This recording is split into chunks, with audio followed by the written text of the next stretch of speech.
vote is our voice, our right, and our duty. I hope every American will turn out and vote. You and me. Get out there. Go vote now. But while we can all see the results, we don't often see what it takes to pull it off. There's a lot of moving parts. And it's a lot of parts to move. There's a tremendous amount of planning.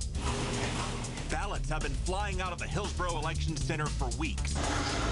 They're printed, folded, and fed down the line. The machine slips on a secrecy sleeve, tucks in a return envelope, and spits out a package addressed to the voter who requested it. Here they go. Then they sort the ballots by zip code to get a postal discount. This is bulk shipping by the ton. One box of ballots can weigh more than 1,200 pounds. Election staffers load ballots by forklift onto a moving truck for their trip to the post office. Then they gather all the signs and scanners and rows of equipment and ship them out to some 300 voting sites across Hillsborough County. Everything that goes in and out of this door is barcoded, and we know when it goes out, when it comes back, and where it's going.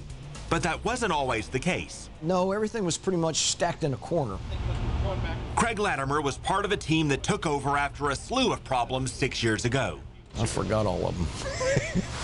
Under former Supervisor Buddy Johnson, the county had machine failures, software glitches, delays in the returns. 6,000 absentee ballots arrived on Election Day. An audit found sloppy accounting and improper spending. And after Johnson left, Latimer found a box with 800 uncounted ballots collecting dust. Those 800 ballots had never been tabulated. To make sure that in fact the results are coming up appropriately.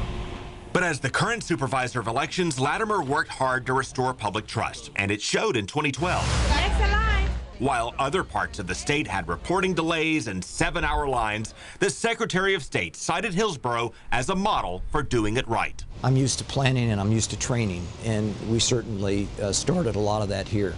A staff of 42 swells to a team of hundreds, then thousands as we approach Election Day. Ask the voter to read the oath, sign, and accept. Exactly. Some just learned how to use iPad minis to check in voters. Others spent days testing the electronic voter ID system, while others tested and retested the ballot scanners. We use what we call a test deck with a predetermined outcome so that we're able to ascertain that it did in fact count the votes correctly.